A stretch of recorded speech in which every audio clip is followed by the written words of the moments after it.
Tem uma vontade irresistível de saborear a melhor informação? Dos artigos de opinião até ao acesso antecipado aos Podcast Plus e muitas mais vantagens em ser assinante Observador. Desfrute de tudo como se fosse a última dentada. Não fique de água na boca e aproveite a nossa campanha limitada aos primeiros 500 assinantes. Assine agora em observador.pt por apenas 95 cêntimos por semana. É o preço de um pastel de nata.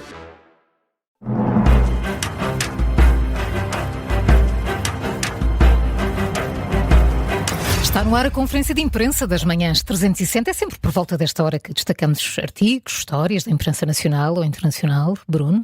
Eu começo pela imprensa internacional e pela morte de David Lynch, um dos maiores realizadores das últimas décadas, alguém que conseguiu tornar o seu nome num adjetivo, e esse é um dos aspectos abordados por este obituário perfil que está no New York Times. David Lynch é exemplo de outros artistas muito diferentes que ele admirava, como Frank Capra ou Franz Kafka. Conseguiu tornar o lynchiano num adjetivo que nem sempre é fácil de perceber, aliás, como o próprio ambiente e as histórias dos seus filmes, mas tem algo a ver aqui com um pouco com o imaginário onírico e também com narrativas que o jornalista classifica como manicaístas, porque sendo difícil por vezes acompanhar o enredo dos filmes de David Lynch, há sempre a oposição entre uma inocência quase até impossível e um mal, um lado do mal negro bastante sombrio, que é quase, como diz aqui também o artigo, quase depravado. E isto provavelmente também tem que ver com o facto de Lynch ser um praticante de meditação transcendental há muitos anos. Eu lembro-me de uma entrevista que saiu há uns 30 anos no Independente.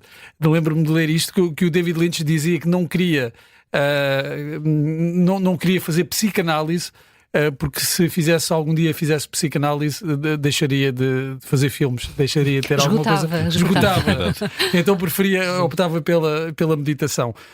Aqui este artigo passa em revista, claro, toda a obra de David Lynch. Antes ainda de se tornar cineasta, ele estudou na Academia da Pensilvânia das Belas Artes.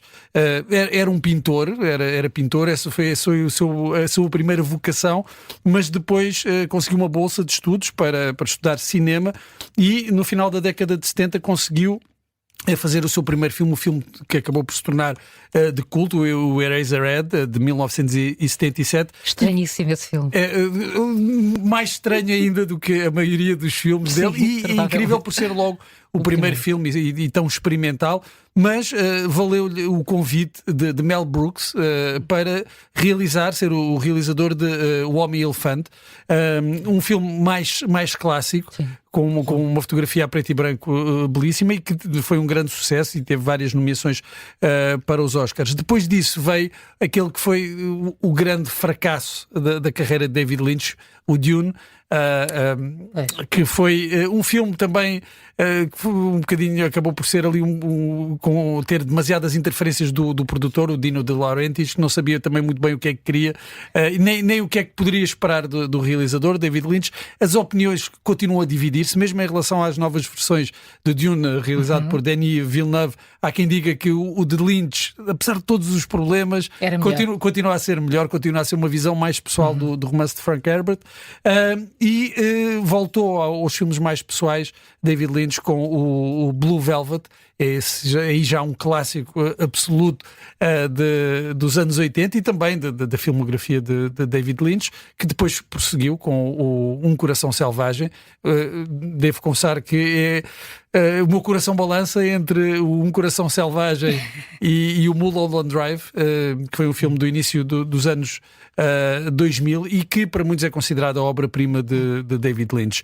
Ele foi nomeado ao Oscar por esse filme, nunca ganhou um Oscar pelos seus filmes, embora tenha recebido um Oscar honorário, mas nunca foi premiado. O perfil também passa, claro, por Twin Peaks. Como não, que revolucionou a televisão, apesar também de ter sido um sucesso, inicialmente um enorme sucesso, e depois ter sido cancelado na segunda temporada pela ABC, que foi o canal de televisão. Já viste que nas redes aparece muito David Lynch, Twin Peaks, a associação. Twin Peaks, claro. Porque é mais imediata, não é? Hoje, para as pessoas. Hoje é habitual nós vermos séries de televisão e estarem grandes atores nas séries de televisão. Naquela altura não, a televisão não se via como uma forma de arte. Não estava ao mesmo nível do cinema. Hoje as fronteiras batem-se um bocadinho mais, estão mais batidas, e os realizadores e os atores procuram fazer séries de televisão e têm grande prestígio. Na altura as coisas não eram bem assim e começaram a mudar muito com essa série. Todos ansiosos por saber quem matou a Laura Palmer. Aquela música hipnótica do Ângelo Badalamenti. De facto foi um marco.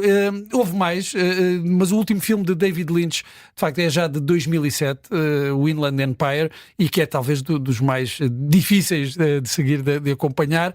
Mas a verdade é que David Lynch conseguiu o que muito poucos realizadores conseguem fazer, que é construir um universo que é diferente de tudo o resto, e conseguiu fazê-lo dentro de Hollywood, estando ali um bocadinho nas margens, mas mesmo assim dentro de Hollywood, um dos grandes realizadores, acabou por morrer agora aos 78 anos. Não. Mas há mais histórias também nesta conferência de imprensa sobre o David Lynch. Sobre o David Lynch. É uma que está no Observador e que é a visita de David Lynch a Portugal nas memórias de Paulo Branco. E é genial. Temos que ir até 2007.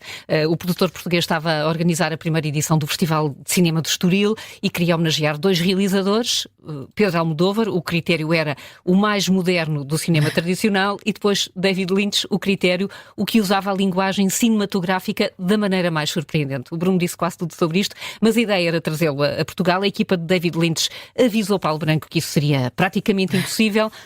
2 dias antes do festival terminar, eis que o produtor português recebe uma chamada do David Lynch, a ligar e a dizer: Paulo, estou em Düsseldorf e posso passar por aí amanhã.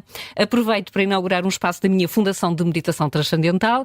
Se quiseres, posso fazer uma conferência de imprensa e uma sessão com o público, mas só quero essencialmente falar de meditação transcendental.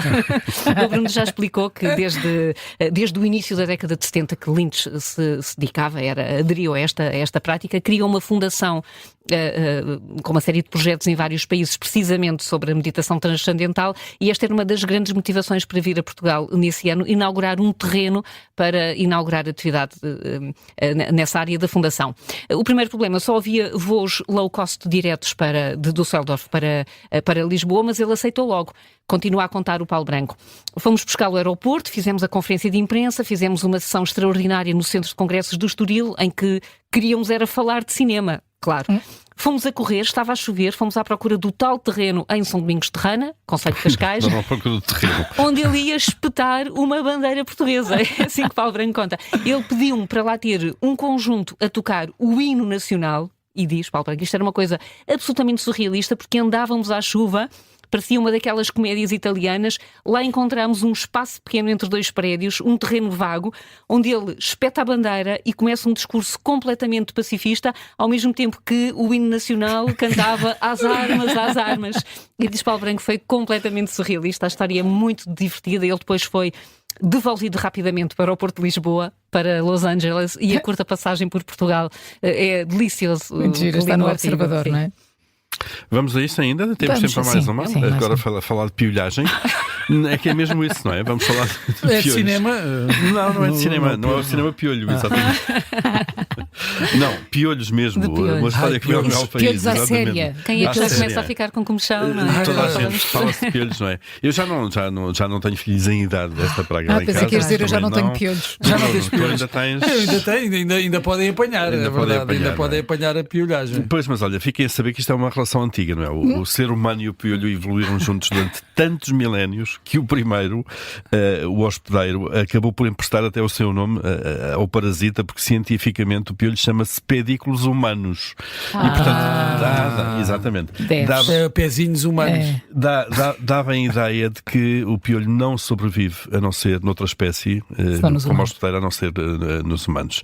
Bom, apesar disso e desta presença constante do inseto, sobretudo nas escolas, não é? E em algumas residências, principalmente se houver crianças, a literatura científica é escassa e é pouco robusta quando se trata de medir de facto com precisão qual é o o real impacto deste parasitismo na sociedade.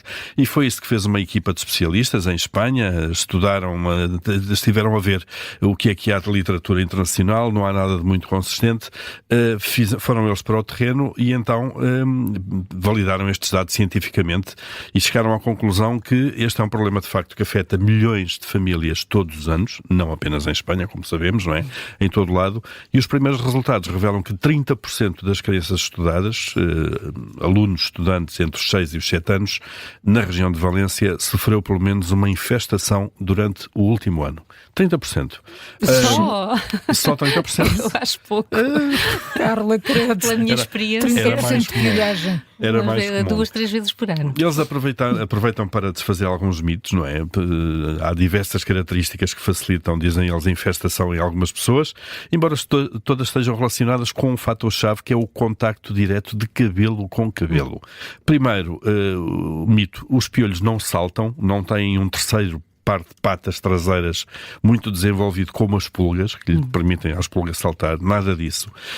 Os piolhos também não nadam, por isso as piscinas não ficam contaminadas, nem são fonte de contágio. Por acaso estava a imaginá-los de braçadeiras. Exatamente. Eles gostam mais de deslizar nos cabelos. Sim, eu vou dizer, agora vou fazer um bocadinho de costas, não é? Para o colega.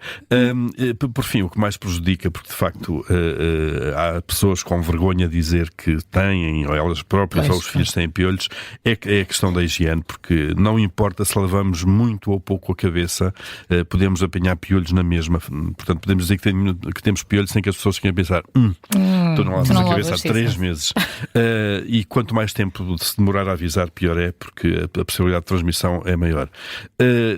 O sítio certo e o cenário certo para haver transmissão: cabelos longos, esvoaçantes, 2 pessoas que estão a brincar ou estão sentadas na televisão, no sofá a ver televisão, e com os cabelos entrelaçados. Este é o cenário perfeito, de facto, para um piolho colonizar uma nova cabeça, e é por isso que, segundo estudos, os parasitas tendem a ser mais frequentes entre as meninas, têm cabelos mais longos, claro. Temos de ter cuidado com quem entrelaçamos o cabelo. Exatamente.